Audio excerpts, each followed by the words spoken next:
we interrupt our program to bring you this important message. We've also been getting strange reports of something moving. It's alive! A gigantic beast! I mean, it must be 300 feet tall. Oh god, it's gargantuan! Yes!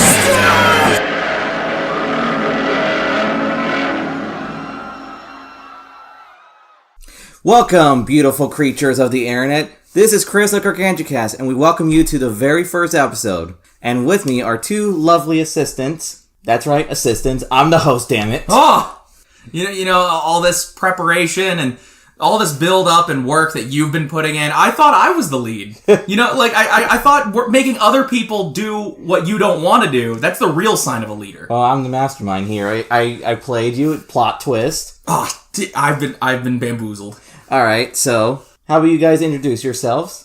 I'm Cole, the one who's been talking beforehand, and the beautiful silent man far to the left is... Hi, I'm Anthony from Something Ghoulish. Anthony's a good friend of mine. We've been working with each other for several years. We've been friends longer beforehand. And today, I'm gonna help you introduce, audio-wise, to this monstrous podcast. Alright, so let's begin. For those who want to know our format, we're going to start off with some news called Kai News. It's like a pun or something. Exactly, we gotta have our puns. Everyone has a pun for a podcast. A puncast. Puncast. I guarantee, like, with the 9 trillion podcasts that are probably out there, I guarantee there is just a puncast out there. Alright, so, first news. Alright, this news is specifically for January. So, this is going to be a recap once January it's 2019. Exactly. So, first news. Jack Pacific fucked up. They did. I can't wait. For those who don't know, Jack Pacific is a toy company, an American-based toy company, and as such, they for the past few years have been doing a lot of kaiju toys. They did 2014 Godzilla, they did Kong Skull Island, they did Rampage. Okay. And like a few days ago, as of recording, they had a massive leak. Oh yeah, a massive leak of all the King of the Monsters toys. Specifically, these are the toys that are meant for kids. We're going to stress this out. These are kids' toys, but. So they're not like the super high quality collectors things. They're just like simple little action figures. This isn't NECA. This isn't SH Monster Arts. These are meant for kids, which I appreciate because kids need Godzilla toys because I was a kid. Entry level, cheap Godzilla toys that can probably take a good beating from a 5-year-old. Pretty much. So here's some we have. We got Rodan. Oh, that one looks pretty cool. It looks like it's covered in blood. Yeah, like it's supposed to be magma, but it's blood. It's way too dark to be magma. Yeah, he looks like someone just dipped him in blood. It comes with this cute little like orange cityscape. Yeah, like the city, and like a falling airplane. Yeah. Now we have Ghidorah. These figures, King Ghidorah. They specify King on the box. Good. I'm glad. These are 6 inches, so they're decently sized. Yeah. I love tiny little baby hands. Here's a comparison with this Photoshop child. Oh God, get it away from me! That's the true monster in this episode. I mean, look at the size of that kid. He's about to crush that building. It's not a comparison to the toy. That just get this kid the real Ghidorah. The Ghidorah is like 1-to-1 scale, which means this kid is like gigantic. This child is the son of the 50-foot cheerleader. He's even more powerful. No, he's Child Earth. He's not Godzilla Earth. He's Child Earth. Child Earth. All right, it's Gaia's kid. Yeah. So we got this decently sized one, 20 inches long. Oh, of Godzilla, yeah. Godzilla himself. Yeah, that one's not bad. Yeah. Hopefully it has some cool sound It looks effects. apparently this is not going to be a sound effect one, I think. I'm not sure. But this looks almost comparable to a Bandai figure, like a Bandai vinyl. It's decently... His arms do look a little teeny, though. Yeah, to be fair, like, the Bandai vinyls are very, like, small. He's a chunky lad. We got this big bastard returning from 2014. Oh, that's pretty That badass. one looks pretty good. Oh, I got a story with this thing. So, back when 2014 came out, a lot of people were buying this particular Godzilla and were selling it on eBay with double prices. These things are hard to find. Wow, it sounds like my problem trying to fucking buy a Switch. Do you want to tell them what we're looking at? Yeah. So... this next figure we're doing is a 40-inch long, 2 feet tall Godzilla. Damn, that is a big boy. I believe these things retail around like $50 to $60. Christ. I mean, for a 2 foot tall figure, only like what you said, like $40. $60. 60. I don't know. That's not too bad. I've mean, seen a lot worse. The detail on the plastic though doesn't seem like it owes that price. I mean, I think it's mostly because of the size. Yeah. And it's a kid's toy. Right. That's the thing, like, I'm not judging these by quality. I'm judging these just like, these are just kid stuff. Here, they cut off the actual face of Godzilla, and you can wear it like Ed Gein. Yeah, Have you ever wanted to be Leatherface, but exclusively for non-humans? Yeah, so what we're looking at right now, the next thing we're looking up is a mask that makes sounds, which is like something I've never seen in a Godzilla toy. I love the way the chin is shaped. It looks like not only is it a mask, it looks like it's also a ventriloquist dummy, because the way it looks like the chin will flop up and down really weird. I said this on Twitter because I seen some Kaiju Twitter pages talk about this. It reminds me of that one season of Jackie Chan Adventures with the Oni masks. That was a great show. I love the Jackie Chan. You put this on and you get it, or it's like the mask you put it on. Oh baby, I'm smoking. It kind of, and it's just like the dancing Godzilla, that infamous jumping up and down. Interior crocodile alligator. Oh yeah, you do the I'm a huge weeb by saying this, but there is a name for that dance in Japan. Oh please, what is it? I believe it's called the Gojira Shei. The Gojira Shei Shake. Yeah. So, oh my god. So the demon child is back. So the image we're looking at right now is the same stock child from earlier wearing the mask that we were just talking about. And it's clearly too big for him. It is clearly too big. But if I saw this child running towards me in a hallway wearing that mask, oh, feet are flying. That kid's getting kicked. Yeah. You're catching these hands. That kid is getting booted to the floor. This is a new enemy for Resident Evil 2. I will be king of the monsters after this kid goes down. Yeah. Alright, so more images. Now I'm gonna have a timer set for this, because next we're going to do with these two sets aren't too bad, but these sets are infamous for this leak because it's spoilers, and while I think you should take this with a grain of salt because toys have a habit of lying, but we have seen before with media, toys can also spoil things. Civil War. So, first set, not too bad. It's just Godzilla and Rodan. I mean, Godzilla looks very dinky. You get a nice little blue volcanic backdrop that comes with it too. Yeah, which is I doubt they're going to meet each other in the film, but it's definitely where Rodan spawns in the film that we've seen. And Godzilla has his blue atomic breath fins, which I'm glad is part of the marketing because that looks really cool. Mm-hmm. Next is Godzilla Ghidorah, and the backdrop is a stadium. Which is we seen Millie Bobby Brown in the trailer. Yeah, it's like a destroyed stadium. So it could be the final battle. Create your scene. That's what it says on the box. So I'm guessing these are just scenes from the film. Right.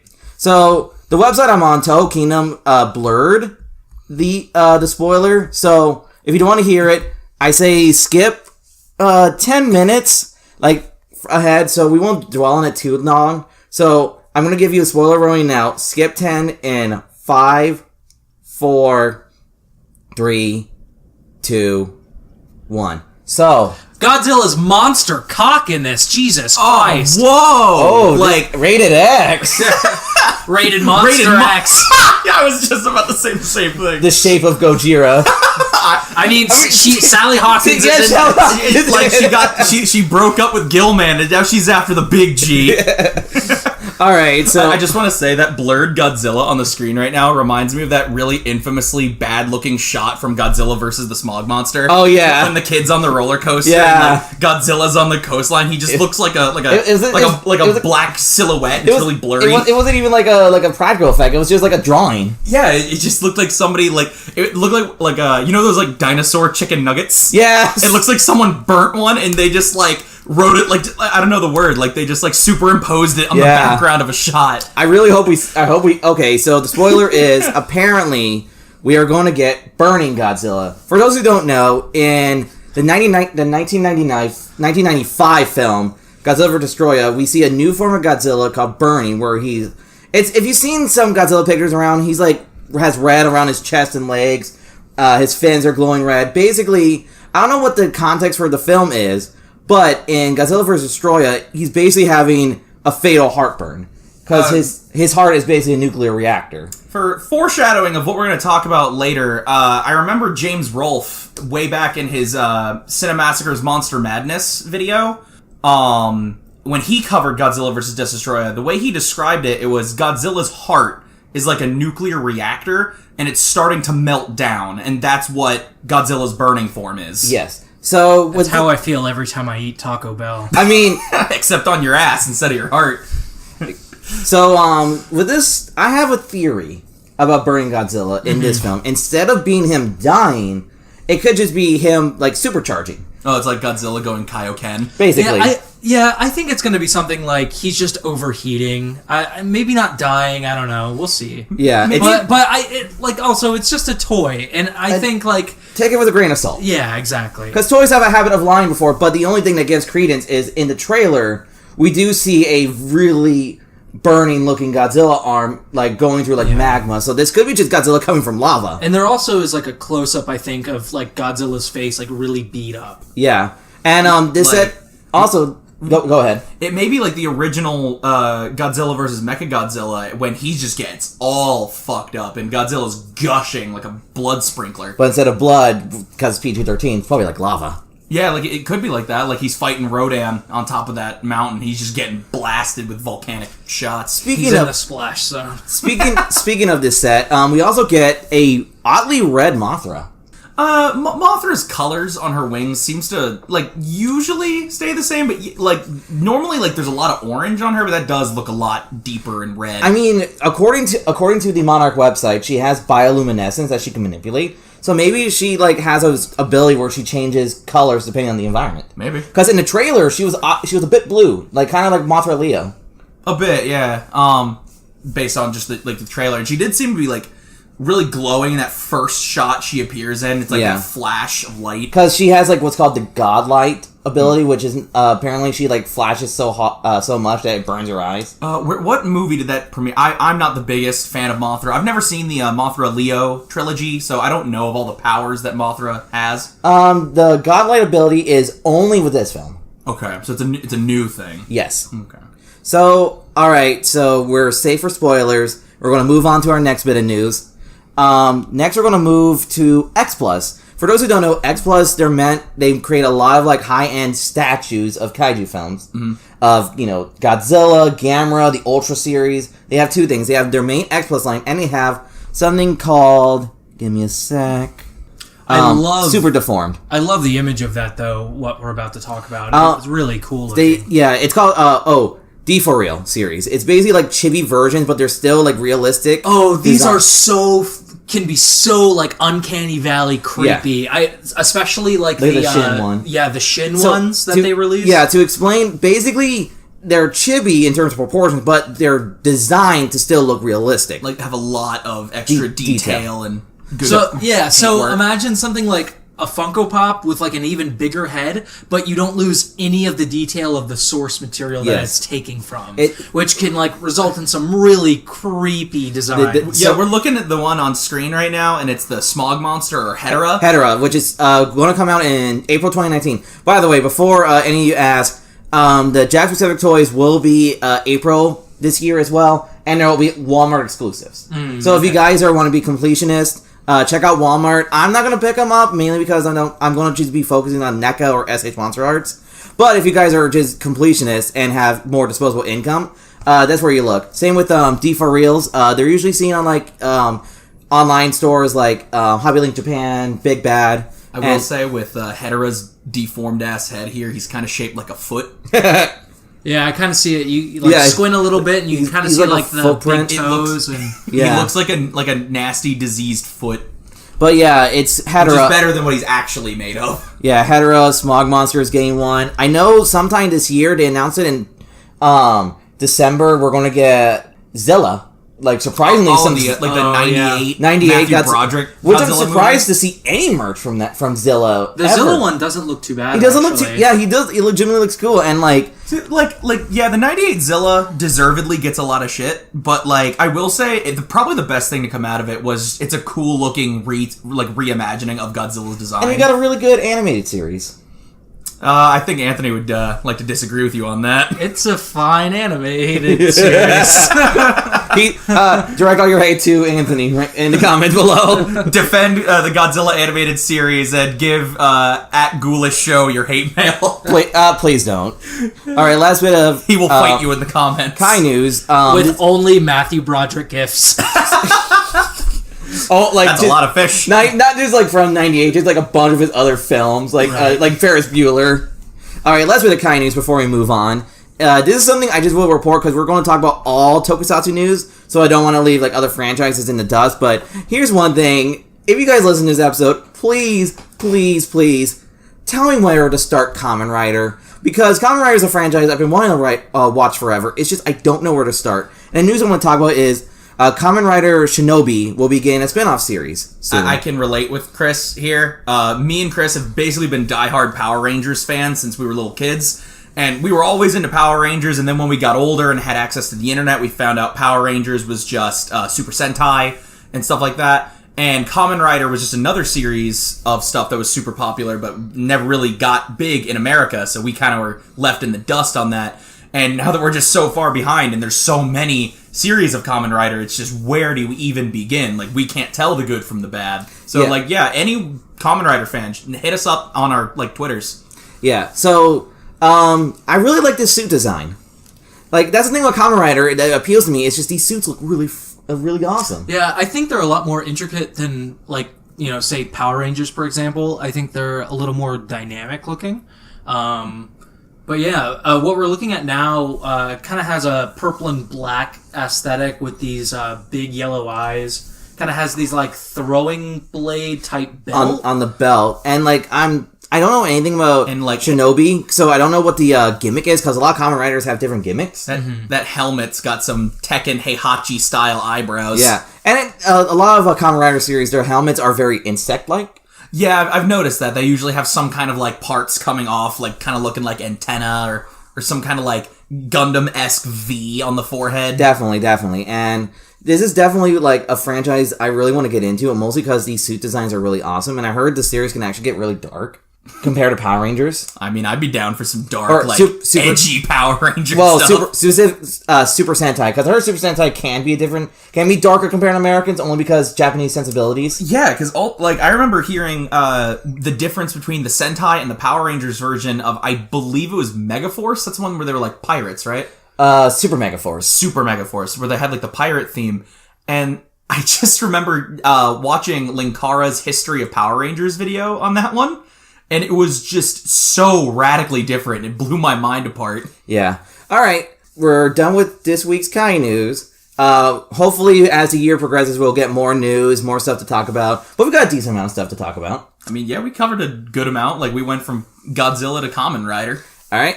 Next is our new weekly segment that I like to bring up, and you guys can find out on the comments below, either on YouTube or find out on Twitter. This segment is called Is This a Kaiju? My favorite segment of this show. And, we get to fight. Yeah.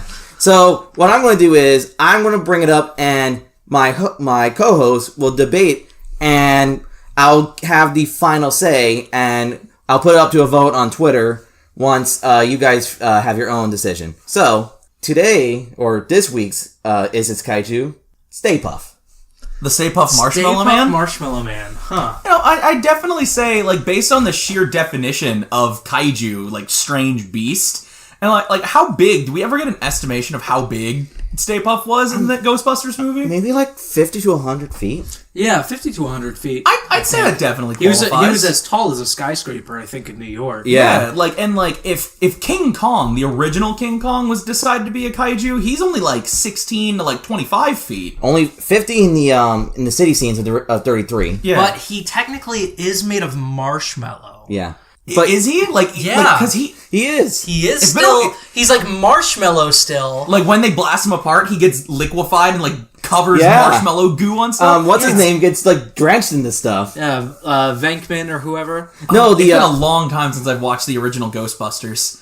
But yeah, I don't know. I remember him smashing buildings, and he wasn't breaking apart or anything. I mean, we had kaijus that are inanimate objects. We have Daimajin, who's just a giant statue. And supposedly King Caesar is made of stone. Hetero's just garbage. He's just poop. He's a poop monster. It's all garbage. Garbage. What's the lobster boy? Lobster boy kaiju. Ebra? Ebra? So, I mean, technically, lobster is food.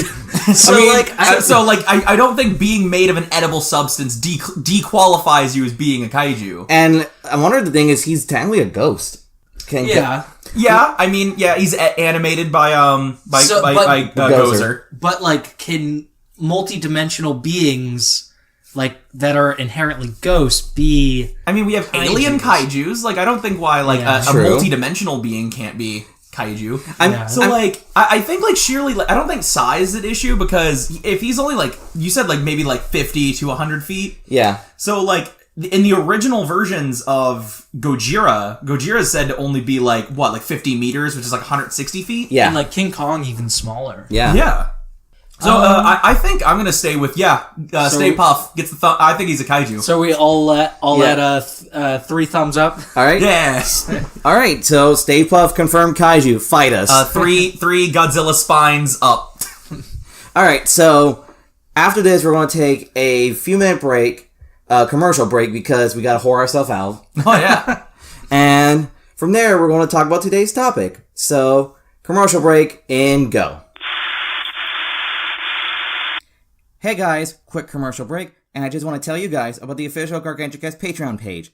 For as little as $1 a month, you can show your support and give reward along the way, such as a monthly raffle for Kaiju goodies, artwork by the official Gargantucast artist Kaijuzilla98, votes for the next episode topic, and even merch. Yes, we even have merch, like any good podcast should. And any show support is much appreciated, because Gargantucast is independent, which means I gotta pay for everything. From my equipment, to programs, to research materials such as movies, figures, and books, because we all know the kaiju life is very expensive. So, once this episode is over, please check out the official Gargantucast Patreon page in the link down below if you're on YouTube, or you can look it up on Patreon if you're listening to wherever you listen to your podcasts. And we're back. I'm still Cole, that's still Chris, and Anthony, I don't know, I think he may have been replaced. He likes it cold. Invasion of the Anthony Snatchers. Invasion of the Host Snatchers. Alright. Can we have like a small, like maybe like low budget horror film where like the main characters just do like a podcast? I was gonna say, isn't that Halloween 2018? No, they were more like documentaries. Alright, I'm sure Chris has the subject ready unless he lost it in the bathroom. Nah, I'm good. Alright, so because this is the first episode, we want you guys to get to know us a little bit more, because you're going to have to hear our voices for like roughly an hour. So, I mean, if you're driving to work having to listen to this, I apologize. Alright, so we have many big questions we want to answer that are burning for us kaiju fans. Like, are we going to get Shin 2? Probably not. No. Is Ava 3.0 plus 1.0 ever going to come out? And the biggest question of all, why do we even like kaijus? You know, it's a strong question. I think that drills deep, man. What attracts us to men in rubber suits? Yeah, like, we're going to talk about our stories on how we got into this rabbit hole of a genre. And we're going to discuss just how, like, it appealed for roughly 65 years if we're going to gauge Godzilla's time. Much longer with Kong.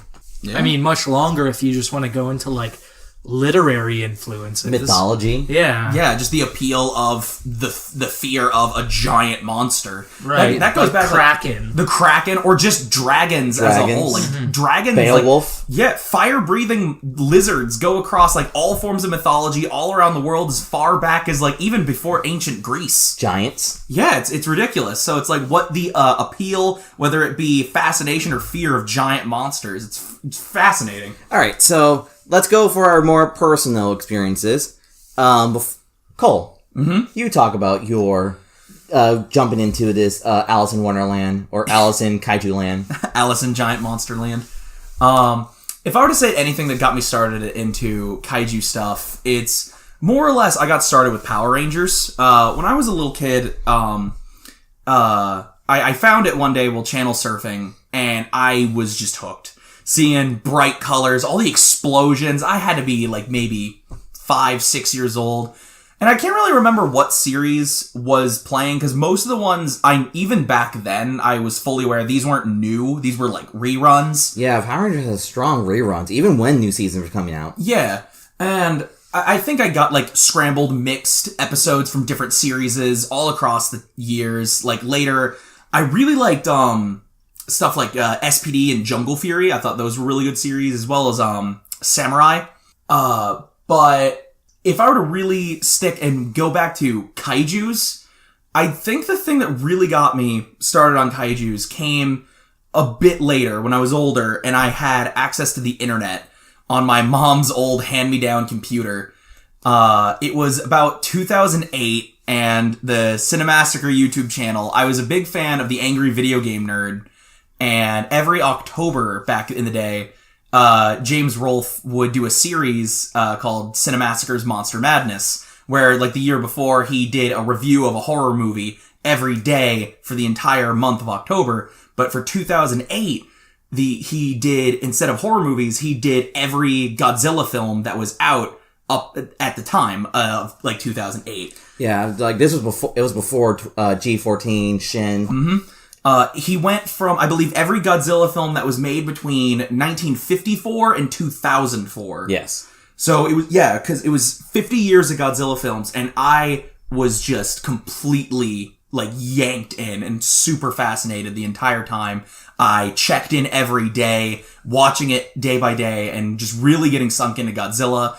And then I started, like, basically from the moment then I had my own car, I drove to Walmart and dug around in, like, the $5 DVD bins, or went to, like, video stores to try and pick up some Godzilla DVDs. I remember the first one I ever bought on DVD was a double pack of, on the same disc. It was Godzilla vs. Space Godzilla and Godzilla vs. Destroya.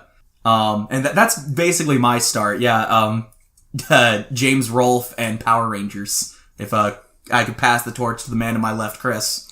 All right, and I'll pass the torch to Anthony. And I'm going to pass the torch back, and and I'm going to slam the torch down, and I say, I'm the host, damn it. And I'm going to set this goddamn podcast on fire. And then I'm going to just run out of the house crying because no one's paying attention to me. And I'll add more fire to the fuel. We'll set the fire on fire. I'm burning it down. It's hard to say. I've been trying to think about this for a little bit now. And honestly, I think one of my first experiences with, like, say, the kaiju genre, is probably Godzilla 98, the American remake. I had that on VHS at my grandparents' house, and I watched that when I was over there. And then, kind of in the same vein, you know, when I was getting older and started getting into more films and stuff like that, I would go on DVD runs, and one of the first movies I think I picked up on DVD was this really nice Toho release of the original Gojira, and then some of the first appearances of, like, Ghidorah and Godzilla vs. Mothra, and yeah, it's just kind of spawned from that. I watched Power Rangers as well when I was younger. I think my favorite one was Lightspeed Rescue, and I can still sing the intro to this day. Bro, because it slaps. Yeah.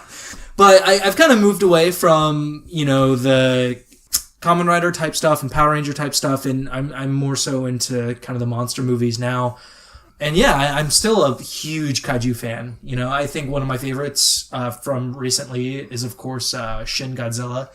It's definitely a film that I think we've talked about since it's been released. Like, it's just such a very, like, multifaceted film with a bunch to say in it. So yeah. Yeah.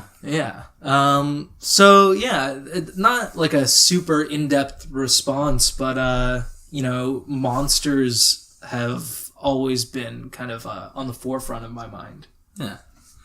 We got a little Guillermo del Toro right here. Yeah. I'm gonna fuck a monster. Oh, you ever just, like, look at Godzilla's thighs and just be like, thick. Alright, so now we're gonna go with me. And this is gonna be, like, I feel... guys, you may want to take your bathroom breaks now. Yeah, it's quite a boring story. Or no, I feel like my getting the Godzilla is like that image of Charlie Day from Always Sunny with the conspiracy board map. That was me. All right, get your red string and your pins and your cork board and your crotein. Fight milk. All right, so time for backstory. Yep. So if I have to think, the earliest memory of Godzilla was probably due to Godzilla being adjacent to an obsession that I started way, way before, and probably according to my family, which I kind of raised my eyebrows because I feel like, it's like everyone has that family legend that you did that you don't remember, but you feel like it's not true. Like, because I'm a real lazy bastard. I don't really do that much impressive anyway, but my parents say when I was like a kid, I would like climb on everything. Yeah, it's weird. Like, same thing. My mom said I, like, killed my dad with a shovel. Yeah, you know, it's just some things that you like, man, I wouldn't do that. I mean, I probably would. But yeah. Yeah. Jeez, okay. Why did I invite you here? We got you surrounded! No, it's an average day in Florida. Yeah. Alright, so according to my mom... Florida man confesses murder on a podcast. According to my mother, my first word was dinosaur. Yeah, I raised my eyebrows. I'm like a 5-month-old first word is dinosaur. Hey, dinosaurs are cool, man. They're cool. No, you kidding me? Dinosaurs are awesome. I'll fight to the death. Are you fucking with me right now? Dinosaurs are fucking rad. Dinosaurs are the best. I will fight you for dinosaurs' honor. Meet me in the pit. I will choke you out. I will choke you out with my favorite Stegosaurus. I pull out the raptor claw from Jurassic Park and I'll be like as a shank. So you were a scaly since you were a child, all right? Scaly adjacent. So like I had Scale Affinity account. So I had a really big obsession with dinosaurs, and my mom used to give me just a bunch of dinosaur toys from like yard sales and stuff. Yeah. And the first toy I remember the furthest, in terms of just that started my obsession with Godzilla, was the Imperial Godzilla figure. If you guys don't know, Imperial was a toy company. They were like basically are they like gone now? Yeah, they're defunct. Okay. Their method is they get licenses for monster movies. And that's where most of their budget goes for the toys. Damn. So everything's like really super cheap plastic. It breaks easy. I'm going to show you what this thing looks like. It was oddly so popular that it's like really bootlegged. So this is the Imperial Godzilla. If you guys look up Imperial Godzilla, it's the first image. Oh, that's the one that James Rolfe had that he mentioned in his the Cinemassacre reviews. Yes, this was one of the earliest toys I had. And his Godzilla's ripped. He has like a 6-pack. But he's wearing like lipstick. Yeah. Hey, look, we are not kaiju phobic or trans kaiju phobic. Let Godzilla be what he wants to be. He's going full Buffalo Bill. He's just tucking his dick. I don't know why, but this Godzilla design, his eyes are bugging like out too, really, so he's probably hurting. Like really buff, but with lipstick. I don't know why, but I just see a Terry Crews voice coming from it. Godzilla bouncing his pecs. So this was my first toy I remember the furthest, and I always asked my mom, like, what is Godzilla this dinosaur? on him. I was like, what is this dinosaur? And she's like, oh, it's Godzilla. And That's I was the fucking coolest dinosaur ever. Yeah, so she started giving me VHSs because my mom is really into Godzilla too. Because she grew up back in the matinees where like the $1 movies. The dollar theater would play an old Godzilla movie, which I wish we have now. Seriously, I want please can the Enzian have a Godzilla movie. I hope they get one when King of the Monsters comes out. Yeah, hopefully. It's like they like play the original Gojira. Yeah, for those who don't know, Enzian's a local independent theater. Yeah, they usually in Orlando. Yeah, they usually have older films, and it's really nice. There's that one theater we went to in Tampa, and not Fort Lauderdale. Jacksonville. Sunrise Cinema. Yeah, I hope they do something there too. Yeah, Sunrise Cinema is a pretty cool independent theater. One of my favorites too because they've also kind of adopted like Gilman from Creature from the Black Lagoon as their icon, which is kind of cool. Gilman will get his time in this podcast. We guarantee it. Oh boy. So coming after that slimy ass. And I believe the very first VHS I've gotten of Godzilla was Godzilla vs. Megalon. I know, good way to start. Oh yeah, that fucking drop kick.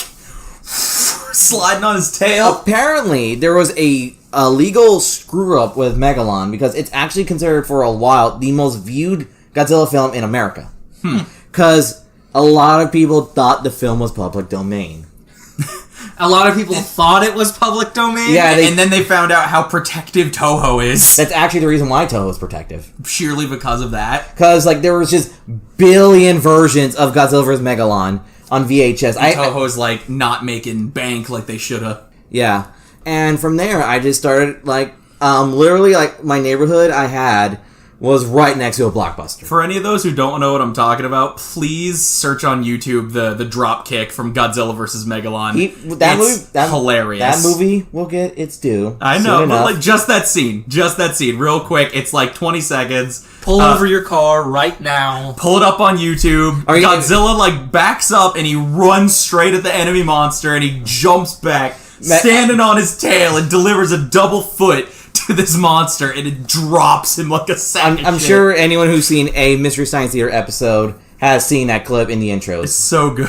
But so I literally lived next to a Blockbuster. You know, good place to live. Yeah. Good place to date. And they were like, there was a Blockbuster that was nice enough to also sell their movies. So I would buy a bunch of Godzilla films, and I believe before DVD became a thing, I had almost every single one of them until they just stopped releasing them on VHS, which was the last Godzilla film on VHS I remember was Godzilla 2000. And then everything just went straight to DVD. My memory's kind of blanking. Godzilla 2000 is the one with Orga, right? Yes. Okay. And the reason why I said Charlie Day, this is where I started, like, oddly enough, I started noticing patterns in film genre. Then I started noticing, wait a sec, like Power Rangers was on and I was really into Power Rangers. And I was like, wait, this is kind of like Godzilla. I mean, it's got giant monsters, lots of explosions. I mean, the Dragon Zord is basically Mechagodzilla. You felt weirdly attracted to the people in like rubber suits. I mean, you just wanted to like spandex. Just grab them and that ass. Hear that dead ass. It's like the like take that that famous like is it a parody like porn that Spider-Man, those two Spider-Man. Two Spider-Mans and they like, slap each other's ass. But it's two Godzillas. No, two Power Rangers. So I noticed the way Power Rangers is filmed, it's very similar to Godzilla. Some old school kaiju films. And then I started like during this time because Power Rangers was such a big boom. A lot of other companies tried to do the same formula of taking Japanese Tokusatsu series and taking them to Americas with varying degrees. That's when I noticed stuff like there was like. Saban had Big Bad Beetleborgs, VR Troopers, which was a very giving me flashbacks, man. I'm looking forward to those episodes. Yeah, they had. I remember Deke Entertainment had a Superhuman Samurai Cyber Squad, which was okay. Big Bad Beetleborgs, I remember. VR Troopers, I have flashbacks to this day. Fucking what was that you just said? Oh damn. Sorry. Thought I put my phone on silent. I mean, at least it's relevant. Yeah. It was the Dragon Zord flute. Yep. But Superhuman Samurai Cyber Squad. Superhuman Samurai Cyber Squad. Yes. Superhero Samurai sex show. Fucking that title. That's hard. I mean, Super Robot Monkeys, Hyper Force Go. It's the most 90s things you'll ever watch. It is one of the most hilariously 90s shows. It's super, which makes me think of like it's the 90s, so Super Nintendo. Samurais are cool, right? Cyber with an S. With an S. Poor literacy because it's cool. You get it, 90s. And squad because squad is a eternal word. Squad goals. It's a timeless word. There you go. So you guys want to put on samurai suits and go travel through the internet? Which will eventually those who are in anime will realize like it's the series that Cyber Squad was based on is Gridman, which we will cover very soon. Oh yes. I noticed also there was the only time there was an Ultraman series during this time, Ultraman Tiga, which is basically the me where I'm just like, remember that scene in Scott Pilgrim where it was just, got it? Ding! That's when I saw Ultraman Tiga, I just realized, it's all connected. That's when you slap the cork board and then you back up. The song music. that's when I really understood Tokusatsu. And during this time, there was the internet, so I started like looking up, doing research, and I got hooked ever since. Like I realized, like there was a lot of series that never got released in America. We got Spectre Man, we got Zone Fighter, which crossed over with Godzilla. I also just like inherently associate things like. Dinosaurs I associate with Godzilla because, I mean, he looks like a T-Rex with, like the spines of a fucking stegosaur. And because of that, I associate, Jurassic Park. And then you got King Kong, which is like the grandfather of all this. The old Cranky Kong. Cranky King. Cranky King.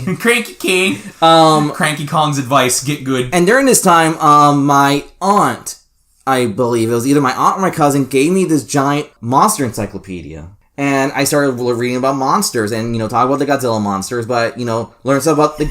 What? I'm sorry, I'm just picturing you, like, going through that book and, like, walking through, like a building, and you're, like, John Goodman's character from Kong Skull Island. Oh, they're out there, man! We gotta go to Skull Island! Aliens are nuts, though. Yeah, that's bullshit. And from there, I started associating, monsters as a whole with Tokusatsu and Kaijus. You got Gillman, which was a film I fell in love with when I watched it. Yep.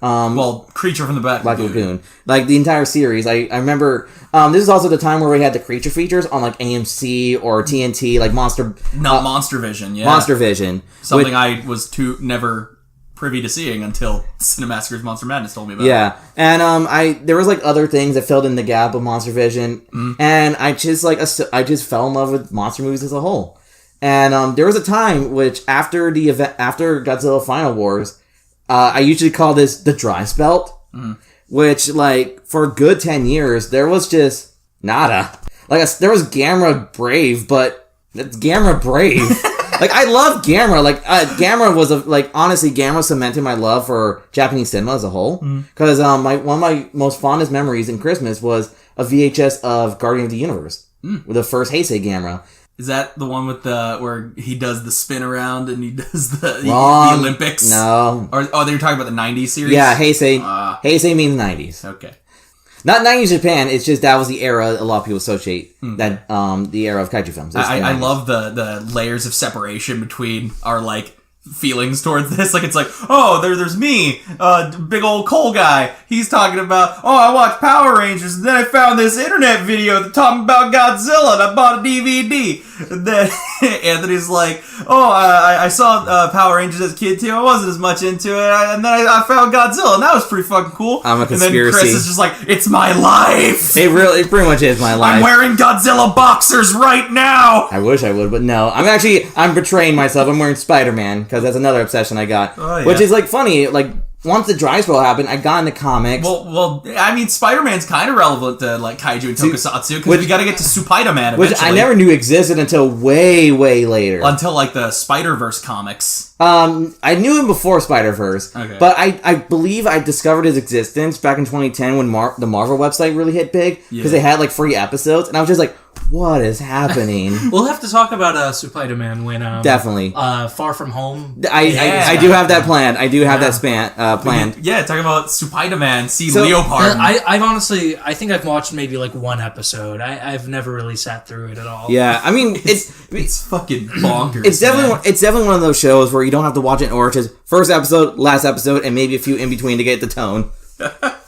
But. So it literally was my life. I breathed monsters, and that's why monsters. I shit monsters. It's like SpongeBob was like, I gotta date the monster. I want to be the monster. I gotta date the monster. It's like you at a table lit dinner with Godzilla. Like a Godzilla figure, and then be the monster. It's you in like one of those like shitty looking inflatable Godzilla suits. I gotta be the monster. I gotta lick the monster. I just imagine be the monster. It's like you're surrounded by like cardboard box buildings. You just slap them over. Also, those who are like older than like 25. Sorry for all the SpongeBob references. Get used to it. We're a bunch of 20-year-olds. We're going to mention SpongeBob until the day we die. A bunch of 20-year-olds who were watching a lot of TV in the early 2000s. But yeah. So now the question is, why do you guys think this genre has endured for so long? Yeah, and you can message us at GargantuCast on Twitter. Or any of our personal Twitters to talk about monster stuffs. Like we got... You can follow me at Chris Kaiju on Twitter. Or currently right now, C Virus McDonald. We got Colbert's here. Me at the McGrisson. And, of course, Anthony here at Ghoulish Show. So, yeah, like, what do you got, like legit, let's talk about this. Like, what do you guys think this genre has endured for so long? I think people have always kind of had a fascination with monsters. I mean, and, you know, of course, I gotta talk about horror movies, because if I don't, then, like... You start to go into shock. My timer starts going down. It's like 24. Yeah. We just need like a placard. It's like minutes without talking about a horror movie. Yeah. It's like honestly, horror movies, coffee, and then, you know, like... There needs to be one for you about Pokemon or Smash. Me with Kaiju, which is always resetting every 5 seconds. But yeah, I think people have always had a fascination with monsters. I think that's kind of like, I don't know, human nature to be interested in kind of these scary giant things that could, you know, threaten us. But I feel like we've also kind of created them to kind of prove the endurance of humanity. You know, like every kind of great Greek story is us facing, like, you know, a matador or like a kraken. You mean or Minotaur? Matador! Minotaur! Yeah. Man, those red capes, man, they just scare the shit out of me. They're fucking disturbing. I wasn't expecting God of War. They just come in here, throw out roses, and fuck all our women. God of War 5, he has the matador. So like mythology is just full of monsters. And it could also just be like, I know like a lot of people theorize with mythology are explanations for people discovering stuff. Like a lot of people theorize dragons are just people who find fossils and don't know what the hell they found. Well, and also too, you know, like if you look at a lot of older Victorian stories of like, say, werewolves and vampires, and you kind of look at their descriptions, a lot of people believe that these were, you know, monsters. In actuality, they were just like... people with mental illness. Well, people with mental illness, or people who were like abducting children and like raping children. Oof. Yeah.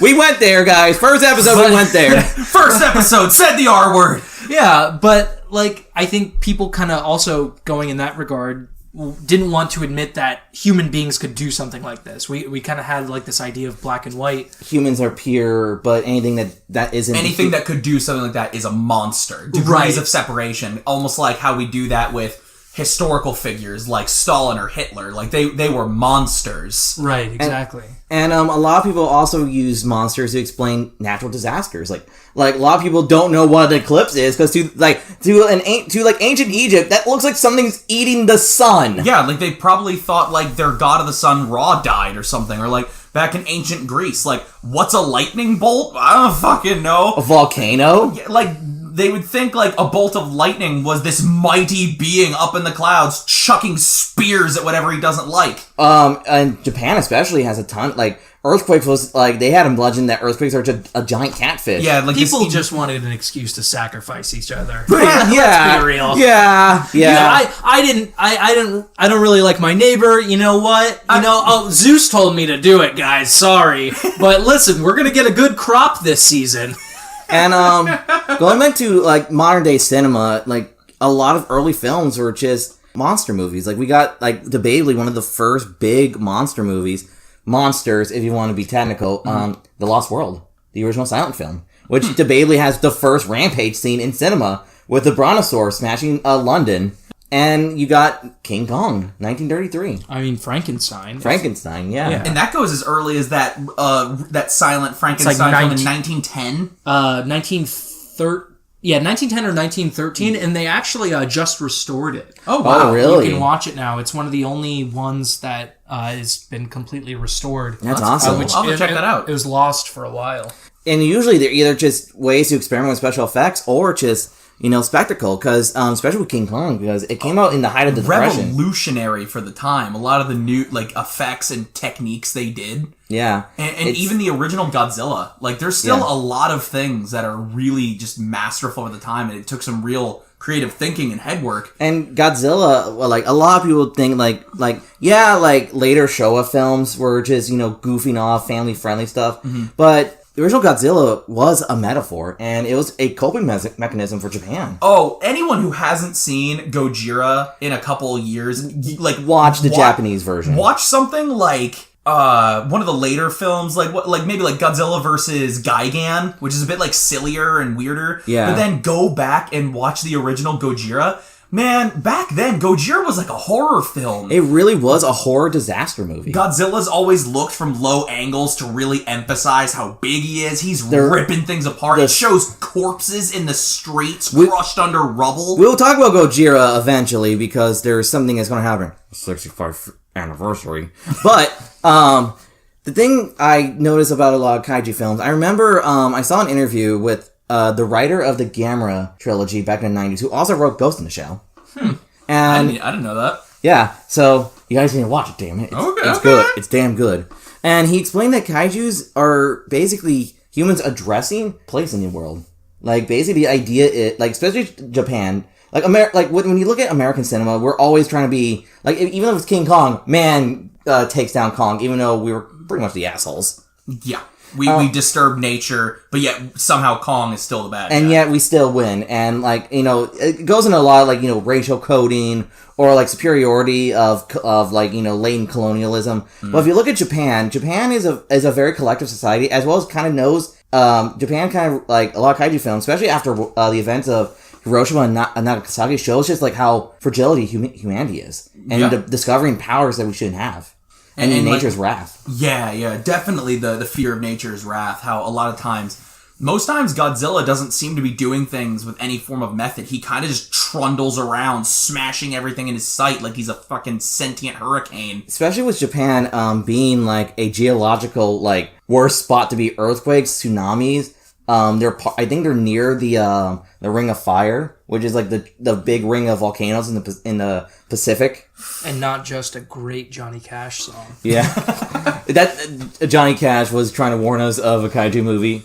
He should have known. When the man comes around is secretly about Godzilla. He was warning us about Pacific Rim. So what would you take on that with modern cinema, especially with Japanese cinemas with the kaiju genre? My take on just Japan's point, because definitely cinema tastes are different across cultures. In regards to what? Japan's viewpoint of how they use the kaiju genre compared to how Americans use giant monsters. Yeah, okay. So I think Japan starting out was probably more so warnings of the atomic age and destruction that these kind of powers can hold when they're not used properly, and the toll that it can take on society and communities. Just a small little tangent, but obviously if you're any type of kaiju monster fan, you know that Godzilla was kind of this allegory for, the bombings during World War II in Japan. And even more so going into that, the pattern of Godzilla's scales were supposed to represent some of the burn scars and marks that were left on people after the fact. And I think America was more so, we took kind of the warnings of the atomic age, and we saw kind of our big boom with communism. And I think we got a lot of our stuff representative of the Red Scare, and you can look at the Blob as a really big example of that. But most of the time too, I haven't really sat down to look at Them or Beast in 20,000 Fathoms. Right, I haven't really taken time to just kind of look at it and watch it through recently. But I'm sure there's some type of coding in there that's representative of the time, and I think that's the beauty of these films. And that's why I love them personally.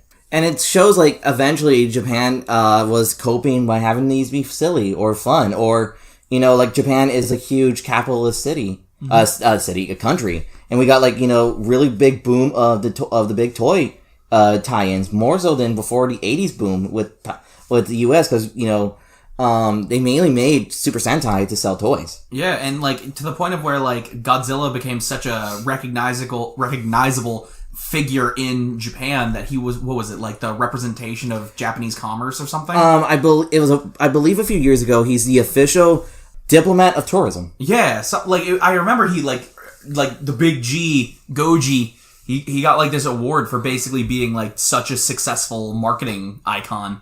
Yeah, and I think those things have carried on into, like, a contemporary era, but it's kind of interesting to look at, you know, across chronologically. And seeing the community grow, like, people who, like, somehow find these through, like, television or VHS, or seeing them in theaters if you're lucky during the big 60s boom. Mm-hmm. And we've seen people growing, they're collecting all the merchandise, they're making like videos on it, podcasts like us, mm-hmm. and it shows just like this genre has so much to offer and enough to talk about. Like when I made this podcast, I heard some of my family was just like, really all about giant monsters, and I'm like, there is so much to talk about. It's like I remember like you think like, oh, it's just Godzilla films. There are so many monsters to discuss that fit into this little niche. And there's so much things to talk about, you know, how they affect cinema history in some shape or form. How some things could unintentionally become kaijus, or how some films could be much deeper than that. There's just so much to talk about. And I really hope you guys really enjoyed this episode. I really means a lot that you guys are listening up until this point. We're 56 minutes in, so I hope your car ride was really enjoyable. We're self-aware podcast. We know what we're used for. And I hope whatever task you may have been performing, if you weren't driving, maybe you were, I don't know, cleaning your house or doing your taxes, and we hope we made you feel like you had someone else in the room. So yeah, this is the Colossal Chris signing out. This is the catastrophic Cole. And this is the atrocious Anthony. and we'll see you all next time, and then Chris can give a proper outro because I don't know what I'm doing. I got some stuff planned, and next time we'll get our first review of the latest Godzilla outing in animation form. See you guys then. Hey, thank you for listening to this new episode of GargantuCast. Please subscribe and rate us 5 stars wherever you're listening to your podcast. We're updated bi-weekly on Mondays. If you're on YouTube, please like, subscribe, and comment below. Follow GargantuCast on Twitter for news and updates, discussions on the latest episodes, or just chat with us, because I like to chat. And we all know Kaiju fans like to talk. Please visit the GargantuCast Patreon page. GargantuCast is an independent project, and as such, all equipment and research materials come out of pocket. Any support you give is appreciated and get rewarded along the way, such as merch, voting on the next episode topic, and be part of the monthly raffle for Kaiju goodies. And see you guys on the next episode.